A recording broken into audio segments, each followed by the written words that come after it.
السلام علیکم، میرا چینل پرنیا وائس میں آپ سب کو خوش آمدید۔ سسٹر، آپ سے امید کی جاتی ہے ویڈیو کو لائک کریں اور چینل کو بھی سبسکرائب کر دیں، شکریہ۔ سسٹر، آج میں ایک ناول کے ساتھ آپ کی حاضر خدمت ہوں۔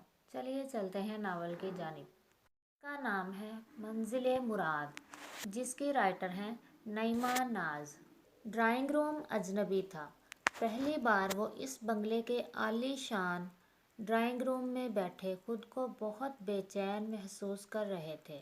بیٹھک کی سجاوٹ مکینوں کی عمارت، نفاست اور اعلیٰ ذوق کی ترجمان تھی، اور شجاع احمد کی چھٹی حس پکار پکار کر کسی انہونی کی پیش گوئی کر رہی تھی۔ کمرے میں ایک مرد اور ایک خاتون اندر آئے۔ مرد ادھیڑ عمر کا کھایا پیا، گورا چٹا، ذرا فربا بدن کا مالک تھا۔ اس کے ساتھ جو خاتون تھیں بڑی حد تک بڑی بی تھیں۔ اس مرد کی والدہ مگر کھنڈرات بتا رہے تھے کہ عمارت کبھی بہت شاندار اور عالی شان تھی۔ دراز قامتی میں بڑھاپے نے ذرا سا خم ڈال دیا تھا۔ بڑی بڑی غلافی آنکھیں بجھ کر راکھ تو نہیں ہوئی تھیں، ہاں ارد گرد جھریوں نے ڈیرا ڈالا ہوا تھا، مگر آنکھوں کی شہد رنگت میں زیادہ تغیر نہیں آیا تھا۔ کھڑی مغرور سی ناک اور تراشیدہ لبوں کی بناوٹ اور کٹاؤ کتابی چہرے کا حسن پہلے کی طرح تاباں اور فرزاں تو نہیں تھا، مگر ڈھلتے سورج کی سی کرنوں کا ہالہ اب تک چہرے کو گھیرے میں لیے ہوئے تھا۔ رخشندہ شجاع احمد کو پہچاننے میں زیادہ دقت نہیں ہوئی تھی، اور رخشندہ بیگم نے اپنی غلافی آنکھوں سے انہیں دیکھا یا گھورا تھا۔ یہ تو آپ ہیں شجاع احمد، شکر ہے جان پہچان نکل آئی۔ نروس بیٹھے ہوئے ابراہیم نے طمانینت کی سانس لی۔ اب سارے کام آسان ہو جائیں گے۔ بالوں پہ ہاتھ پھیرتے ہوئے ابراہیم خوش فہم ہوا، باوجود اس کے کہ ملاقات اور خاطر مدارت مختصر سی تھی۔ شجاع احمد کو جانے کس بات کی جلدی تھی، وہ بار بار اٹھنے کے لیے پر تول رہے تھے۔ اٹھتے وقت ابراہیم نے شانزے کو حسرت سے دیکھا۔ دادا حضور، تھوڑی دیر اور بیٹھ جاتے تو شانزے سے چار باتیں ہو جاتی، یا چلو دو ہی سہی۔ گاڑی میں بیٹھتے ہوئے اس نے شجاع احمد کو دیکھا، جن کی پیشانی پر ابھری ہوئی شکنیں پریشان ہونے کی غماز تھیں۔ کیا ہوا دادا حضور؟ ابراہیم نے چابی گھمائی اور اسٹیئرنگ سنبھالا۔ یہاں تمہاری دال گلنی مشکل ہے صاحبزادے۔ ہائے، وہ کیوں؟ اب تو ان سے جان پہچان بھی نکل آئی۔ ابراہیم کو دادا کی پیشن گوئی سے دھچکا لگا۔ اسی لیے تو بتا رہا ہوں تمہیں، اس جان پہچان کی روشنی میں ہی تمہارا مستقبل نظر آ رہا ہے۔ پہیلیوں میں باتیں نہ کریں، صاف صاف بتائیں۔ ابراہیم نے اتنی سی دیر میں تیسرا موڑ کاٹا تھا۔ زندگی اور راستوں میں اچانک ہی کتنے پرپیچ موڑ آ جاتے ہیں۔ اب میں کیا بتاؤں، لمبی کہانی ہے۔ شجاع احمد نے ایک آہ بھری۔ کتنی لمبی؟ زندگی سے بھی لمبی؟ کہانی کتنی ہی لمبی کیوں نہ ہو، زندگی سے لمبی نہیں ہوتی، مگر کبھی تمام عمر کو اپنی لپیٹ میں ضرور لے لیتی ہے۔ شجاع احمد نے دل ہی دل میں سوچا۔ کیا سوچنے لگے، بس جلدی سے شروع ہو جائیں۔ آخر آپ نے یہ کیوں کہا کہ یہاں میری دال گلنی مشکل ہے؟ ابراہیم نے بے چینی کا مظاہرہ کیا۔ کیونکہ شجاع احمد نے بولنا شروع کیا۔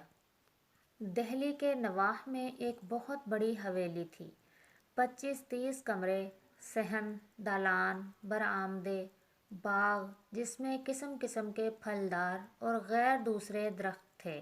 پیپل کے گھنے پیڑ کے قریب بڑا سا کنواں تھا، جو اس بڑی سی حویلی میں رہنے والے قریباً درجن بھر کنبوں کی ضروریات کے لیے کافی تھا۔ گھر کے سربراہ ابراہیم علی خان تھے، اور باقی وسیع و عریض آبادی میں ان کی 2 بیویاں، بچے، بہنوں اور بھائیوں کے کنبے اور چند ایک دور پرے کے رشتہ دار بھی تھے، جنہیں ان کی غربت، پسماندگی اور بے مائگی کی بدولت اس حویلی میں پناہ ملی ہوئی تھی۔ شجاع احمد اپنے بڑے بھائی اور والدہ کے ساتھ ابراہیم علی خان کے زیر کفالت تھے، جو رشتے میں اس کے نانا یا دادا لگتے تھے۔ 15 سال پہلے قریباً 4-5 سال کی عمر میں وہ یہاں آئے تھے۔ بڑے بھیا تو 8 جماعتیں پڑھ کر منشی گیری کرنے لگ گئے تھے۔ شجاع شوق شوق میں کالج تک پہنچ گیا تھا۔ گھنگریالے بالوں والا، دراز قد، خوش شکل اور صحت مند نوجوان، جس پر دل ہی دل میں کئی لڑکیاں مرتی تھیں، مگر ان میں ایک تھی جو علی العلان اس پر فدا تھی، اور کم تو وہ بھی نہیں تھی۔ حسن کے ان سارے استعاروں اور تشبیہات پر پوری اترتی تھی جو شاعروں نے اپنی غزلوں اور نظموں میں بیان کیے ہیں۔ اسے اپنی دلکشی کا پورا ادراک تھا، اور یہ ادراک مغروریت کی حدوں کو چھونے لگا تھا۔ وہ خوبصورت، خود پسند اور نازک مزاج رخشندہ پروانہ وار شجاع پر نثار ہو رہی تھی، چکور بن کر اس چاند کا طواف کرنے لگی تھی، اور وہ چاند الفت کی اس پذیرائی سے اور اپنے گرد طواف عشق سے بے نیاز اپنی کتابوں، قلم اور صفحات میں کھویا رہتا۔ کھلی کھڑکی سے ہوا کے ساتھ ساتھ رات کی رانی اور موتیے کی مست مہک اندر آ رہی تھی، اور خوشبودار جھونکے کی طرح وہ بھی اندر آئی اور اسی کھڑکی کے قریب کھڑی ہو گئی جہاں شجاع کی لکھنے پڑھنے کی میز بچھی ہوئی تھی۔ کیا پڑھ رہے ہو؟ اس نے موٹی سی کتاب اٹھا کر دیکھی۔ گزشت اسیر۔ میں لے جاؤں پڑھنے کے لیے؟ 2 سنہری آنکھیں شجاع کے چہرے پر ٹھہریں۔ ہرگز نہیں، اور تم جاؤ یہاں سے، اماں کسی بھی وقت آ سکتی ہیں۔ شجاع نے گھبرا کر دروازے کی طرف دیکھا۔ ڈرے مت، پھوپھی اماں گول کمرے میں ہیں، ساری خواتین کی محفل وہیں جمی ہوئی ہے۔ پھر بھی کوئی اور بھی آ سکتا ہے، تمہارا اس طرح یہاں ہونا ٹھیک نہیں۔ شجاع کو اپنی ہی نہیں رخشندہ کی عزت کا خیال بھی تھا، اور حویلی میں اپنی اوقات اور حیثیت کا احساس بھی۔ نام کے شجاع ہیں، شجاعت، بہادری اور دلیری تو آپ کو چھو کر نہیں گزری۔ رخشندہ نے کھلی کھڑکی سے باہر نیم اندھیرے میں نگاہ کی۔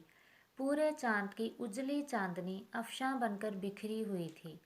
تسلیم کہ میں بالکل بھی دلاور نہیں، بہت بزدل ہوں۔ اب آپ تشریف لے جائیں گی؟ اس حویلی میں کم از کم 1 درجن لڑکے ہیں جن سے ہمارا قریبی رشتہ ہے۔ وہ ہماری نگاہ تفات کے لیے اور ہم سے بات کرنے کے لیے ترستے ہیں، اور ہمیں کسی سے بولنا بات کرنا اچھا نہیں لگتا سوائے تمہارے۔ کیوں؟ کیونکہ آپ کا بچپن ابھی تک رخصت نہیں ہوا۔ شجاع نے دانستہ اسے دیکھنے سے گریز کیا، کیونکہ اسے ایک نظر دیکھنے کے بعد پھر نگاہیں ہٹانے کو جی نہیں چاہتا تھا۔ اگر آپ کبھی ہمیں غور سے دیکھیں شجاع صاحب، تو آپ کو علم ہو کہ ہمارا بچپن کب کا رخصت ہو گیا ہے۔ رخشندہ کی آنکھوں اور دل کی بے باکی اس کے لفظوں اور لہجے سے جھلکنے لگی تھی۔ وہ بچپن سے ہی خودسر تھی۔ شاید وہ بے تحاشا لاڈ پیار کا اثر تھا، یا فطرت میں ہی یہ عناصر تھے۔ ہر بات بے دھڑک زبان کی نوک پر آ جاتی اور سننے والوں کی سماعتوں تک منتقل ہو جاتی۔ اب کوئی ہائے کرے یا اوئی، واہ کر لے یا آہ، ہنس کر ٹال دے یا خشمگین نگاہوں سے گھورے، رخشندہ بیگم کی بلا سے کسی کی کوئی پرواہ نہیں تھی۔